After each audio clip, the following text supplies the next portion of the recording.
heureuse de vous retrouver pour l'international, mesdames et messieurs. Aujourd'hui, nous allons parler de la culture. La culture est vaste, mesdames et messieurs. Alors aujourd'hui, nous allons prendre un pan de la culture. Nous allons parler de la littérature. Peut-être la littérature orale, hein, je ne sais pas. Mon invité va peut-être nous expliquer un peu. Aujourd'hui, j'ai le réel plaisir de recevoir pour vous dans l'international Yekima. Avec lui, nous allons parler du slam, de la littérature orale, moi je l'appelle ainsi. Très heureuse d'être avec nous, Yekima. Et moi donc, c'est un Yekima, c'est bonheur. votre nom ou c'est nom de scène, comme on dit? C'est mon prénom, Ah, c'est votre c'est prénom. ma Paulette. Ah, c'est Yekima, c'est votre prénom. C'est mon prénom, Ah, ok. voilà, De Bellard, c'est mon nom de scène. Ah, C'est dont je me suis affublé pour la scène. Ça résume un peu tout ce que je suis de Bellard. Mais Yekima, c'est vraiment mon prénom. Yekima. Mm. Je dis la littérature orale, est-ce que je suis dans la vérité? Est-ce que le slam, c'est ça? C'est slamé, non? Donc le Slamé, slam, est-ce que slamé c'est la littérature orale? aussi. Parce que d'abord on écrit un texte, la Ok. plupart du temps d'ailleurs, Mhm, sauf ceux qui automatiquement oralisent à partir de la tête. mhm. Mais un texte est préalablement écrit, puis on l'oralise, on le porte à l'oral. Donc ça pourrait être ça, la La littérature littérature orale. orale. Moi, je vous ai découvert hein, par le canal d'un grand ami virtuel, par Beatitude, Tatalongo. Je vous ai découvert Ah, par lui, oui. parce que lui, c'est un grand homme de culture. Ah, Mais on ne comprend pas pourquoi, à Yekima, la plupart ou la majorité des Congolais ne s'intéressent pas à la littérature, à la culture en général. Parce que la culture, nous, on voit que musique et tout. Et pourtant, il y a beaucoup de pendant dans la culture. Le slam, pourquoi les Congolais ne s'intéressent pas à, à cette forme de culture? Parce que vous vendez mal votre métier, votre job. alors non, je ne crois pas, parce que bon, là, il y a... Vous allez me permettre de parler, Je de vous en prie. vraiment Mhm, répondre à mhm. cela, parce qu'il y a une chose et une autre. Parce qu'il y a le slam qui est cet art d'expression orale auquel on était allusif tout à l'heure, qui se passe sur des scènes, on appelle ça des scènes ouvertes, certainement aussi des concours. Moi, j'en ai organisé Ok. pas mal en connivence avec l'Institut français, d'où d'ailleurs sont sortis la plupart de slameurs.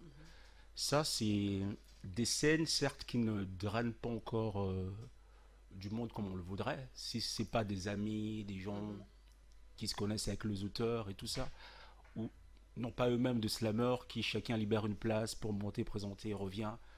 Ça, c'est une chose. Et je crois que le slam a donné un second souffle à la poésie.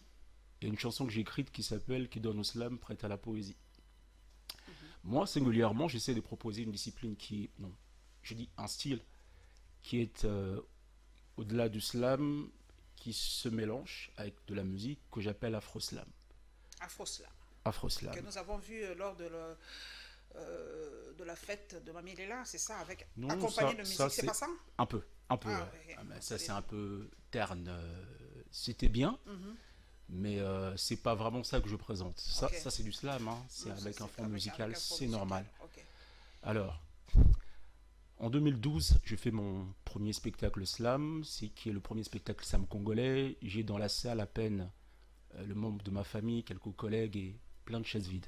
Oh là là. En 2016, certains certainement ont vu des panneaux disséminés partout dans la ville. J'ai plus de 1000 personnes, c'était à la Halle de la Gombe. 2019, plus tard, quelques 3 ans, hein, c'est ça. Après. Après, j'ai 1500 personnes à la Halle de la Gombe. Je suis le premier slammer dans le monde qui est diffusé sur des chaînes traces. On en parlait tout à l'heure. Ah, ok, ok. Classé même dans leur classement, mon dernier titre, Trace. Ah oui. Pia Corona, sur Trace Kitoko était 15e par exemple. C'est pas que je m'en contente, mais c'est déjà quelque C'est déjà chose. quelque chose. Derrière moi, il y a plein d'artistes congolais dont je citerai pas le nom forcément. Est-ce que toutes les chaînes internationales me diffusent France 24, TV5 Monde. En 2018, j'étais, je pense, l'artiste le plus diffusé sur toutes les chaînes internationales. Je parle de tous les artistes congolais, toutes catégories confondues.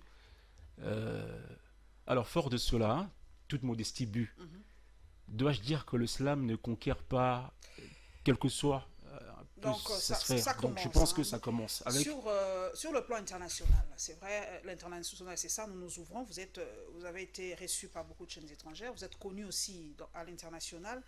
Mais comment, par exemple, les Français, moi j'aime bien les petites comparaisons, quel est le mécanisme qui donne envie à un jeune Français de faire du slam? Un jeune Français. Oui, par exemple, un jeune Français d'aimer le slam déjà plus jeune, par rapport à un jeune Congolais, par exemple. Est-ce qu'il y a un mécanisme où l'enfant l'aime de soi-même, où il faut un catalyseur pour l'inciter à aimer Je le ne slam? saurais pas répondre par rapport à un jeune Français, non. Par rapport à un jeune Congolais, si.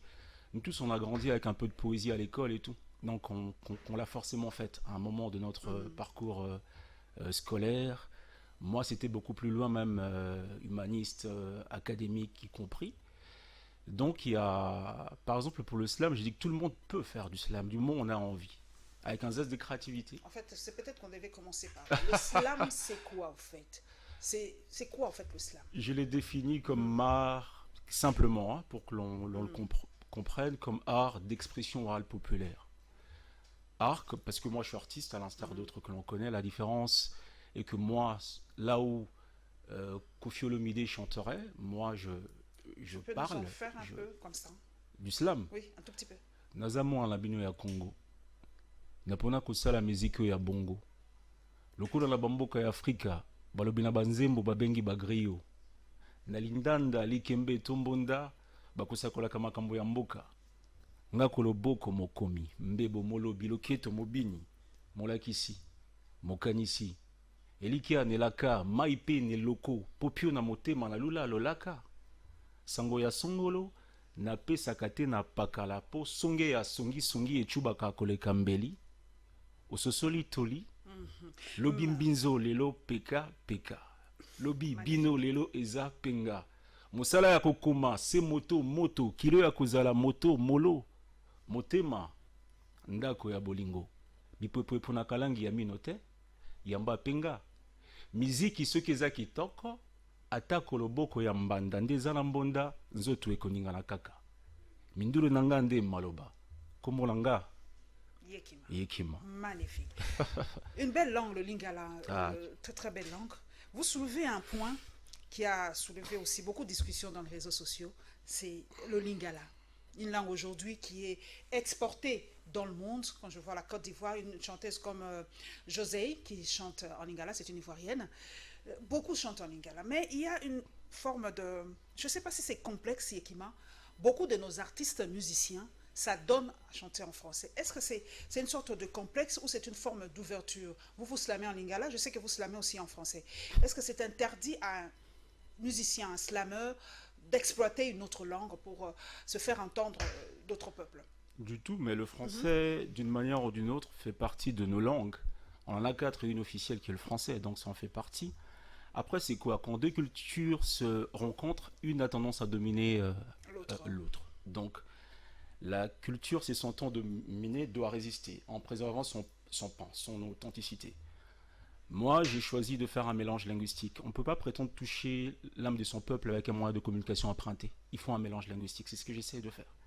Donc pour moi, c'est important. Je ne pourrais pas dire que c'est interdit ou c'est une démarche bancale pour un artiste ou qui que ce soit d'aborder une autre langue, un autre moyen linguistique.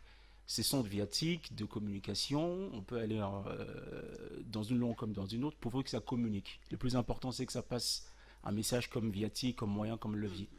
Donc, je ne suis pas contre ceux qui s'essayent en français, même si ils n'en ont pas tous les officiaux. Voilà. Il y a quelque chose qui manque toujours quand, je ne sais pas, c'est question de feeling, parce que moi, je ne sais pas, Yekima, si c'est pour vous, je préfère, excusez-moi, entendre Garou chanter en français que Ouera chanter en français, par exemple.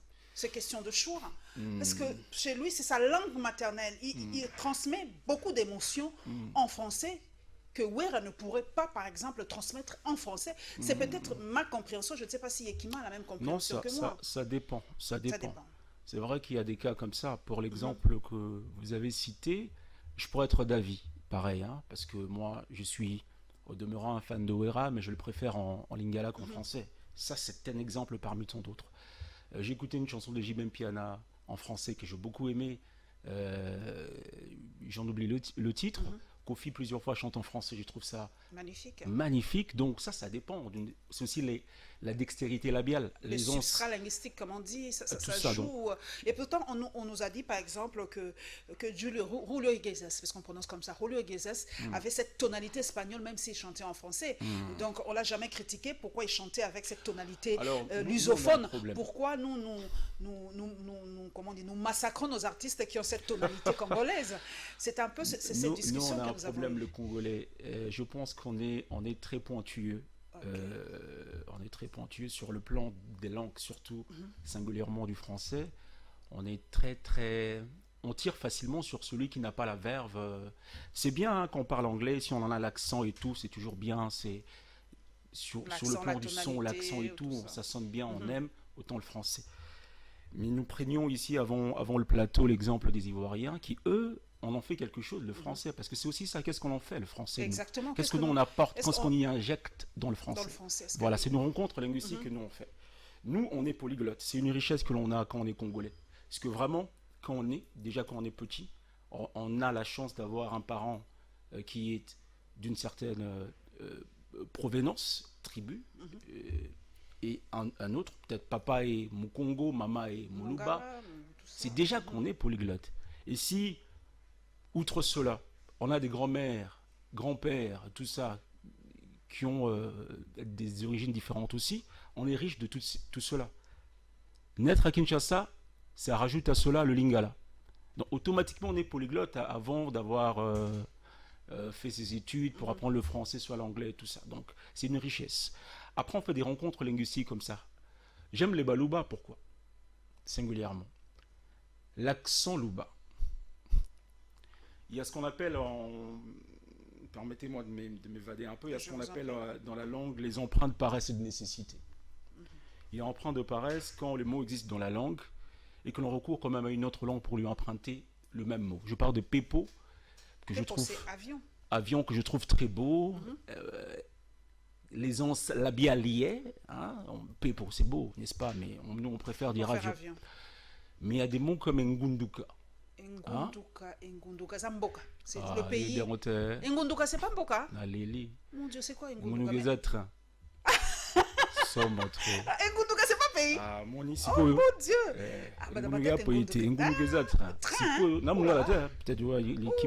Ngunduka, c'est train, locomotive et tout. Mais tu vois, c'est un peu lourd, hein? C'est un peu lourd. Empreinte de nécessité. Parce que l'empreinte de nécessité, c'est quand le mot n'existe pas dans la langue ou qu'il est un peu lourd, qu'on recourt à une autre langue pour lui emprunter un mot quelconque et tout ça. Donc c'est comme ça que je dis, je pars d'une rencontre, je ne suis pas linguiste, au demeurant, donc je ne m'essayerai pas dans un terrain qui n'est pas le mien, sinon je risque de m'y perdre. Mais pour le peu que je connais, je pense qu'il y a une rencontre linguistique que l'on fait très tôt. Et il faut préserver. D'ailleurs, la culture elle-même préserve son pan d'authenticité pour résister l'international. Qui était le slammer qui vous a marqué sur le plan international, qui vous a donné envie de renforcer cette passion sur le plan international? Moi, je découvre le slam en 2008 d'abord, grâce à une série américaine qui s'appelle Desperate Housewives. Ah oui, je vois. Alors en termes comme Alicia, il y a une voix off, celle de Marie-Alice, qui soit introduit ou conclut cette série. Donc moi, oui, je vois. Voilà, sur un fond sonore, c'était très beau. Et moi, sur le moment, ça me parle, ça m'est éloquent. Je me dis pourquoi je ne prendrais pas mes textes qui alors, moi j'étais étudiant à l'époque, qui moisissaient dans des tiroirs, le ramenerais sur des fonds sonores, les faire fonctionner un peu comme dans cette série-là. Alors là, je ne sais pas, est-ce que j'ai créé un style ou pas, mais je m'en ressens infantué. Je me dis certainement, c'est un style que j'ai créé. Il faut juste que je lui trouve un nom. J'ai le substantif, il ne me restait plus que ça. Jusqu'à ce qu'un ami me reprenne pour me dire, t'as rien créé, ça existe. Ça existe déjà. Ça s'appelle le slam. Il m'a cassé dans mon allure et tout, dans mon élan. Et donc, plus tard, c'est lui qui met elle. Je suis dans un couloir du home, il me dit, viens écouter. C'est un premier slammer que j'écoute, Abdel Malik, qui est congolais d'en face, français d'origine congolaise d'en face. Ce nom me dit quelque chose. Abdel Malik, il est profond, donc je l'écoute, il me touche, mais viscéralement. Plus tard, moi-même, j'ai découvert Grand Corps Malade. Donc de deux, je reçois une claque, mais claque d'amour. C'est vraiment Grand corps malade, je sais, cardiaquement. ces textes sont... Voilà, donc lui, j'écoute le charisme. Pardon, je peux vous interrompre, parce que Youssoupha est slameur. Youssoupha, est-ce qu'il est Non, slameur? Youssoupha, c'est un rappeur. C'est un rappeur. Mais c'est tellement un grand poète que Il n'est pas il slameur, t'es faut. sûr, Non, non, non, avec c'est ses pas un. textes? Ok, Mais ok. le rap, on va aborder la différence entre le Le rap et le rap et slam l'islam, avec le c'est temps. ça. Mais c'est ces deux formes de poésie. Hein. C'est Exactement. deux formes de poésie. Youssoupha comme moi, on est des poètes. Mais un rappeur peut être un slameur. Bien sûr. Mais un slameur n'est pas nécessairement un rappeur. Ah, le son s'inverse, c'est toujours délicat parce que le rap est sous le joug de certaines règles, dont le rythme et tout ça. Tout ça, le slam, c'est fruit, c'est libre, c'est une prose.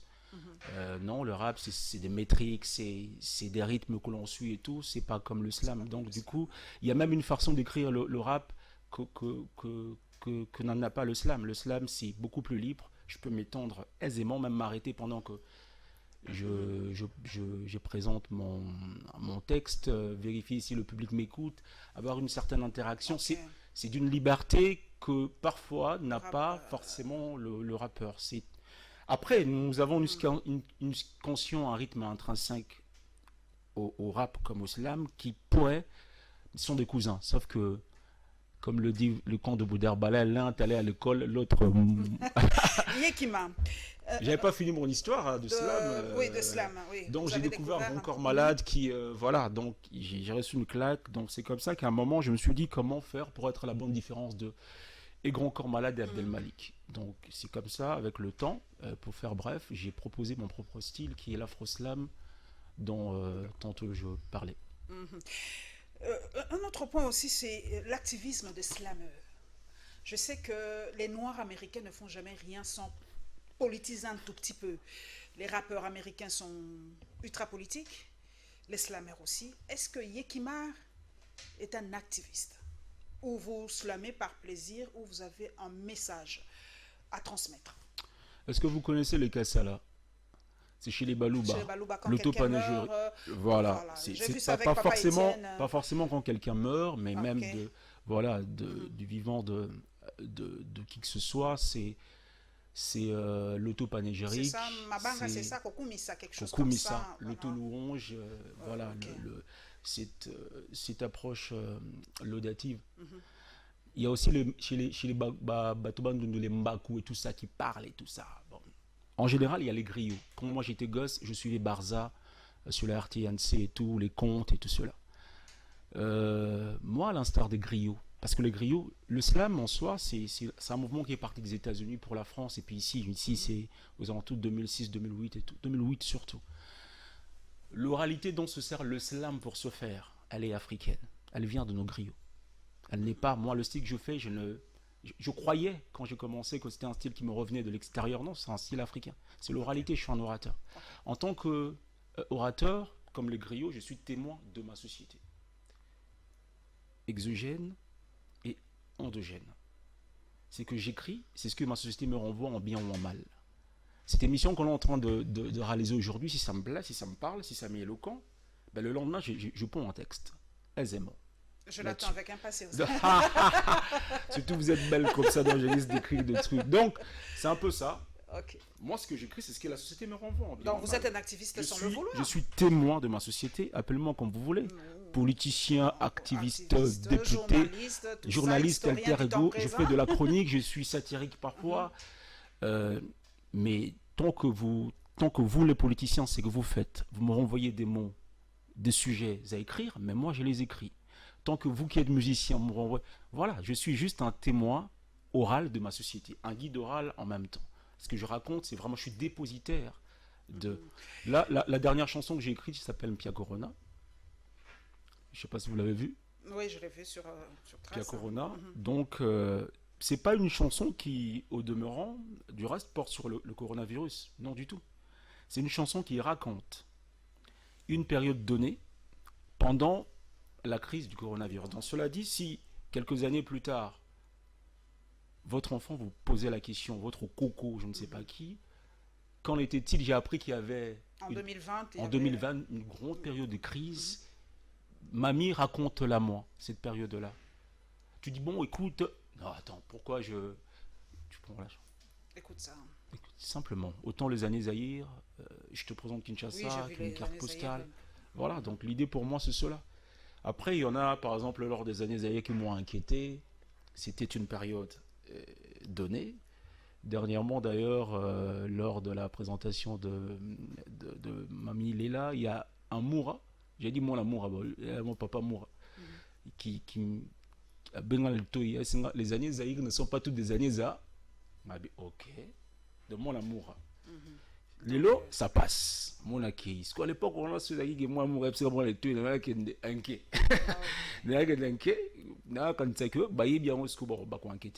Donc, moi, je suis que témoin de ma société. Je pourrais être politicien aujourd'hui, demain journaliste, le lendemain musicien. Voilà, toutes ces Qu'est-ce que différentes Yekima? Nous nous ouvrons un peu dans facettes. le monde. L'international, c'est pas seulement rester en RDC. La RDC, je le dis toujours, ne vit pas en vase clos. Qu'est-ce que Yekima, artiste aujourd'hui, pense du mouvement Black Lives Matter? Parce qu'aujourd'hui, on nous dit que nous, Congolais, nous nous plaignons beaucoup, nous nous associons à ce mouvement Black Lives Matter, et pourtant nous oublions qui vous Lives Matter. Nous avons beaucoup plus souci des autres que de nos propres morts. Alors que Yekima qui est artiste, est-ce que vous avez déjà slamé sur le Kivu? Est-ce que vous avez déjà slamé sur nos morts, nos millions de morts ici en République démocratique du Congo? D'abord, qu'est-ce que vous pensez de ce mouvement Black Lives Matter? Ce mouvement, ça date d'il y a très longtemps. Hein, ça remonte pas. C'est vrai que ça a pris une certaine ampleur récemment, mais ça date d'il y a très, très longtemps. Et c'est le hic avec cela, c'est que quand je dis très longtemps, je suis foncièrement atteint parce que ça continue. Ça continue. Encore aujourd'hui, en plein 21e siècle, on en parle. Ça, c'est une chose. Je pense qu'il y a ces bavures devraient cesser. Moi, est-ce que j'ai parlé de Kivu? Non, j'en parle. Mon premier slam en lingala s'appelait Mwanitumba. Je parlais justement de ce qui se vit à l'est du pays, qui à ce jour encore, c'est surtout ce dont je parle, tout ce qui me crispe moi singulièrement, c'est que ça continue, c'est que ça résiste à l'usure du temps, ces choses-là qui devraient être endiguées il y a longtemps. Alors, c'est vrai que nous, on connaît ici un mimétisme aveugle parfois, on copie n'importe comment, c'est-à-dire le copieur-colleur, on ne sait pas, tant que, bon, Paulette qui monte à publier, c'est sur Facebook, l'effet des réseaux sociaux, effet boule de neige, moi aussi, j'ai publié. Sans savoir, demander à plein de Congolais c'est quoi Black Lives Matter, ils connaissent même pas. Mais c'était parce que Paulette qui monte avait publié, bah, ça sonnait bien Black Lives Matter et tout. Bon, moi aussi je fais et tout. C'est vrai que on doit plaider pro domo parfois, c'est comme on dit. Il est important que ces choses qui se passent à l'extérieur de nous, extramuros, nous rappellent ce qui s'est passé si profondément. Que nous nous prenions à chaque fois langue pour dénoncer, parler. Ce n'est que comme ça que nous allons bouger des choses. Vous êtes sûr que votre message arrive aux destinataires, Yekima? Ça touche les Congolais, ça touche les décideurs dans ce pays, vos messages?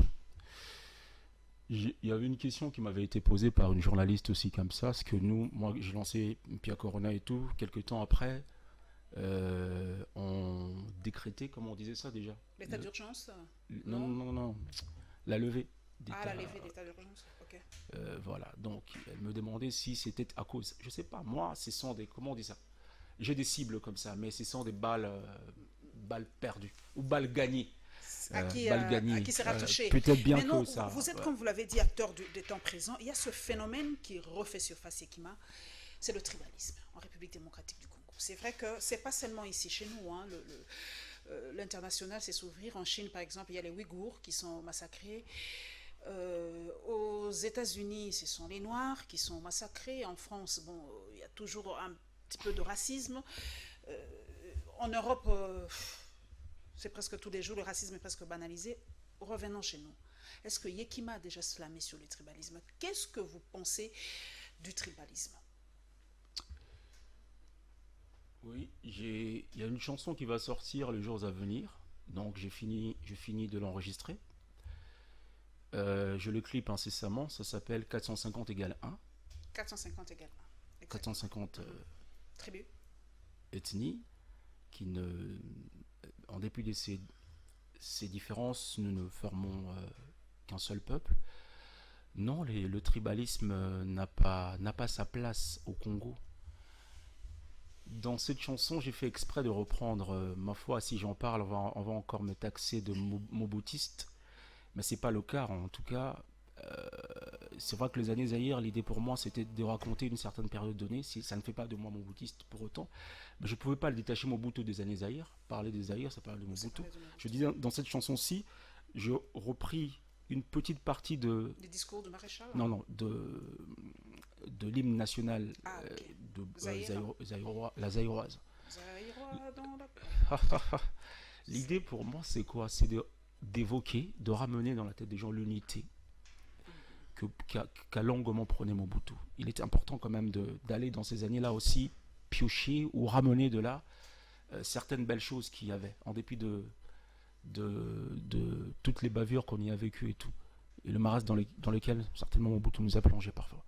Donc moi je suis contre cela, comme tout Congolais devrait l'être d'ailleurs. Vraiment, c'est une natte à la haine. Je tire la sonnette d'alarme dans cette chanson. Nous sommes un peuple. Il est rare pour moi de demander à l'autre tu es de quelle tribu, tu reviens d'où et tout. D'ailleurs, moi, je ne saurais jamais si je reviens d'où. Je ne vous poserai même pas la question. Il faut même pas, parce que je n'y réponds pas. Je dis je suis quinois, je suis congolais et tout, voilà. Donc, parce que je pense que ces quelques identifiants-là font que nous nous divisions. Jette comment la division entre nous et tout. Donc, j'ai pas des discours assez fort pour condamner cela. Je pense que cette chanson aura beaucoup plus d'éloquence que je l'ai ici sur ce plateau. Voilà. Nous courons d'ailleurs le temps. Je connais Ronsia. Ronsia Koukelouki là. Lui fait du stand-up. One man show, comme on dit. Quelle est la différence entre le stand-up et le slam? Est-ce qu'un slammer peut faire du one man show? Ou c'est différent? Ou parce que le one man show, c'est peut-être raconter des blagues, je ne sais pas. Est-ce que il y a des points d'attache? Est-ce qu'il y a des convergences parallèles entre les deux? Ouais, il y a des convergences. Moi-même, je suis slammer humoriste aussi. Donc, j'ai fait cette scène. Rancière, je l'ai connu grâce au festival Toseka, que j'ai ouvert en 2015. On ne fait plus d'ailleurs, dommage. Dommage, comme Maintenant, on humoriste. se rabat sur Marrakech du Rire et Parlement du Rire. Bof.